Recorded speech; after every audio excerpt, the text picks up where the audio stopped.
Beep beep everybody. This is the fourth of a series of 4 videos showcasing baseball cards at antique malls in South Central Pennsylvania. And we're in Duncannon, Pennsylvania, where we're at the old Sled Works Antique and Craft Mall.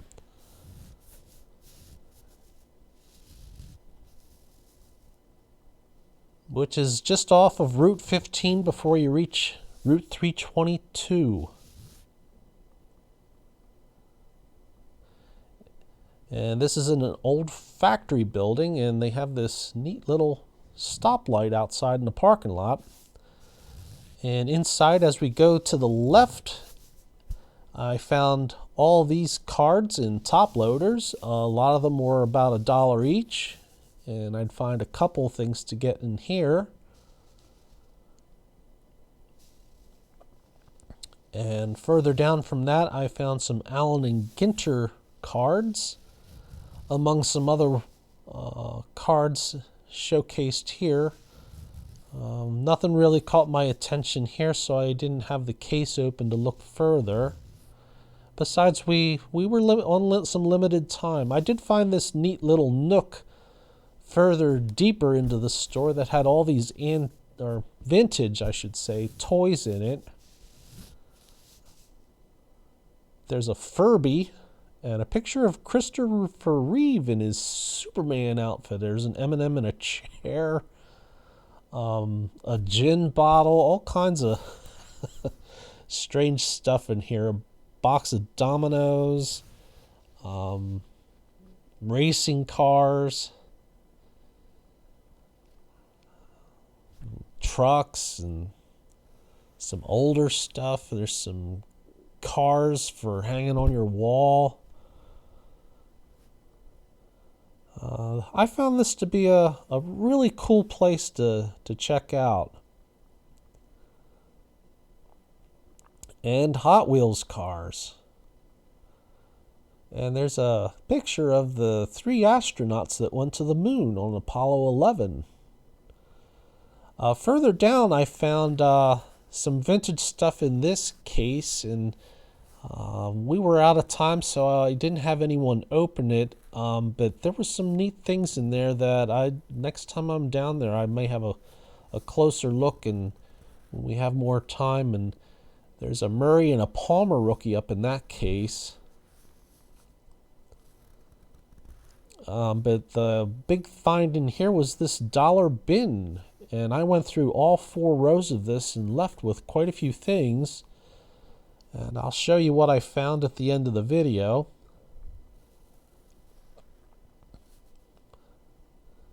And there's some stuff hanging from the wall there, and I really enjoyed my time in this one booth, and I wish I could have spent a little bit longer in there. My wife took this footage.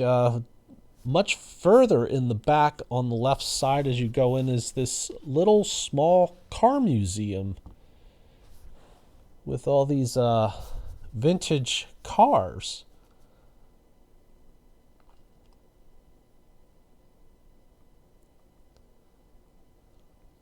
And also they had on display a mock-up of a classic diner interior, which I thought was really cool, including these old wooden booths showcasing what I think are vinyl records on the walls there. And you see some really, really old television sets, like that one on top of the refrigerator there. And they have all these old signs, and down at the end, they have some old arcade games. I was about to say video.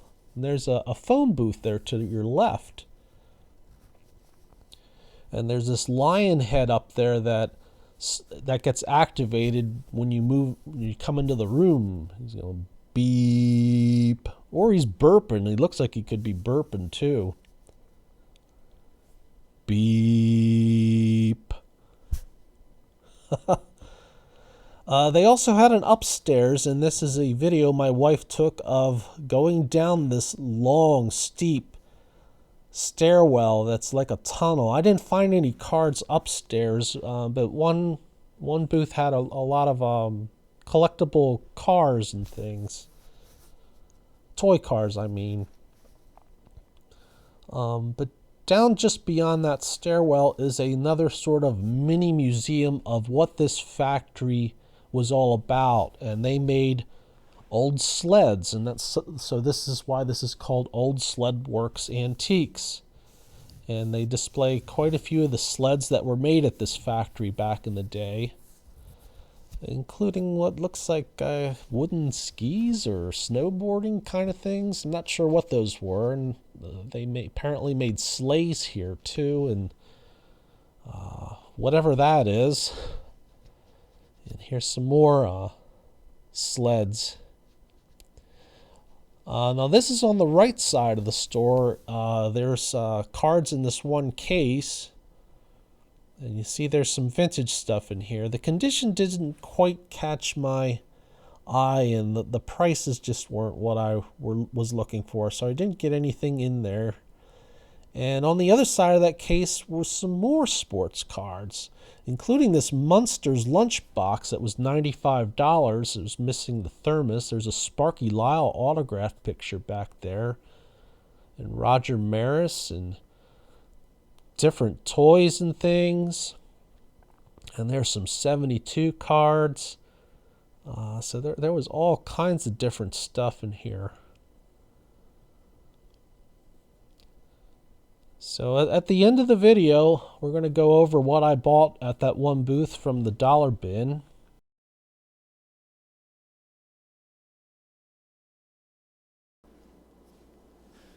Okay, let's go over the things that I bought at the Old Sled Works Antique and Craft Market in Duncannon, Pennsylvania. And we're going to start off with that first, I think it was the first one I showed, and there were like stacks of cards in there. And I got the 2022 Topps Gold of Jeff McNeil. This is numbered 651 out of 2022. Okay, and I got this 87 Topps design of Justin Verlander for $1, and Paul Goldschmidt for $1. So that's all I got in that one. That one that was further back that had the bins, the dollar bins. Let's go over that stuff. That's where the bulk of my stuff was purchased from.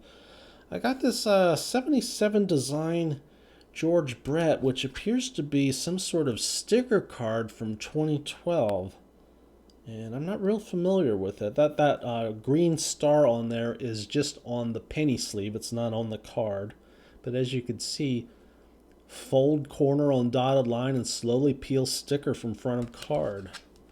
So I thought I'd get that. I didn't know that's what it was when I first picked it up and grabbed it. Here's a Gypsy Queen card of Lou Gehrig from 2013. Ozzie Smith, this is Turkey Red, and that's from 2010. Here's Wrigley Field celebrates 100 years. That's Greg Maddox. This is a Topps card from 2016. Diamond Kings, I think this is a recent one. No, 2017. That's Juan Marichal from the Heritage Collection. Here's a Topps Archive 79 design from Randy Johnson. 2016 it looks like. I think we have a couple more of those in here. Albert Pujols from Topps National, let's see, Chicle, Chicle. I don't know how to pronounce that. That's from 2010. I understand that's like a remake of a much older set. Donruss Yaz. This is from 2016. I didn't have any 2016 Donruss. And Pete Rose from the same set. And here's Tom Seaver, also from Donruss. That one's 2017. Whitey Ford from Topps Gallery.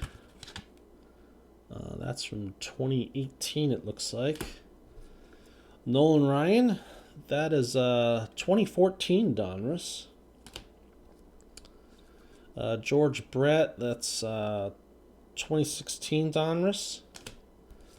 Nolan Ryan from Panini, The National from 2016. Not familiar with that set. Here's Ozzie Smith on the 79 design from Topps Archives and Jim Palmer. And here's a Topps Gallery from 2003 of Frank Thomas. I bought quite a few Topps Gallery 2003. Star Power Topps for Barry Bonds, and that's from 96. And here's a Barry Larkin Profiles from, looks like 96 Topps also. An Al Kaline from 2016 Topps Burgers Best. Here's another one from Archives, Willie McCovey. Ichiro, that was when he was chasing his 3,000th hit. Gypsy Queen, that's Robin Yount. Let's see what year that's from. 2011. So it's an older Gypsy Queen card. And here's a Upper Deck 2011 Goodwin Champions. This is Stan Musial. And here's from 2003 Topps Gallery. That's Tom Seaver, Kenny Lofton, Randy Johnson, Ricky Henderson, John Smoltz, Nomar Garciaparra, and Kurt Schilling. And we also got some vintage cards from that bin. We got a 1970 Tony Canigliaro, which looks pretty good. It's really off center, but the card looks pretty sharp. And a 1963 Billy Pierce. That one's a little bit beat up, but not a bad price for it. That's what the back of that looks like. 81 Robin Yount, and this I think is a lot better shape than the 81 Robin Yount I currently own, so I grabbed that.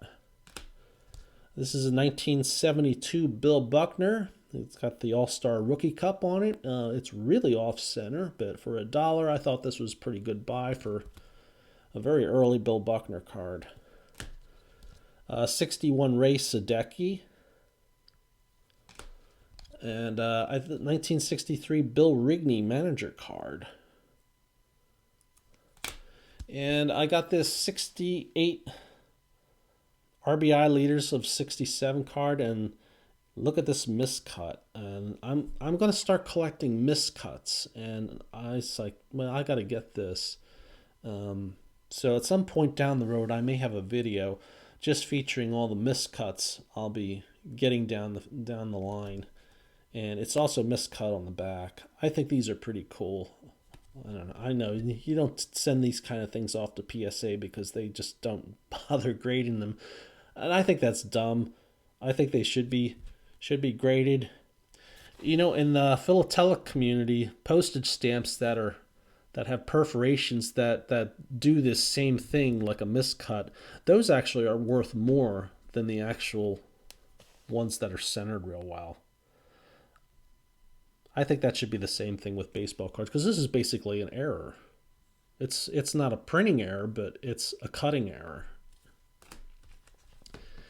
And the big purchase that I got from there, which I thought was pretty cool, was this.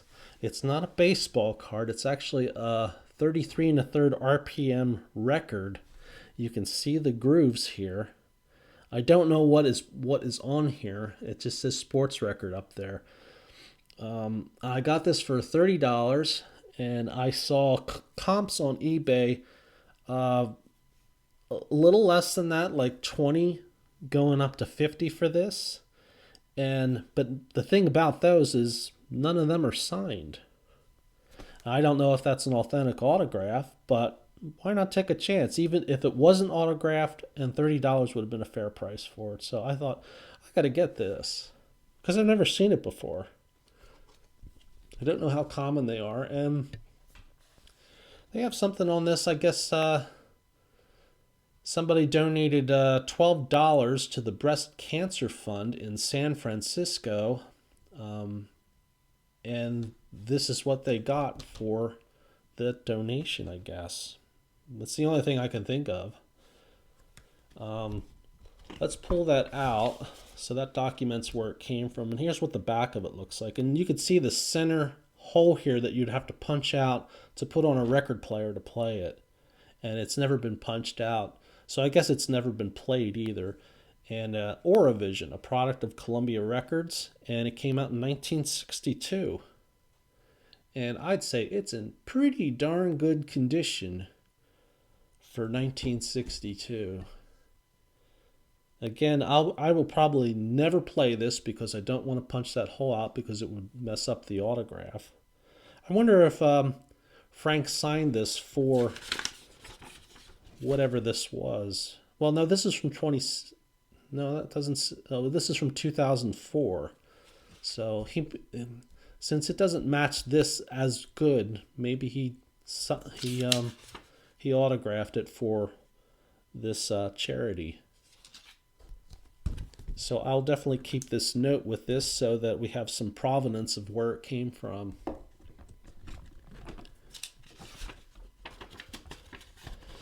So that was our visit to Old Sled Works Antique and Craft Market in Duncannon. And if you like what you see, please give them a visit. I'll put a link to their website down below in the description.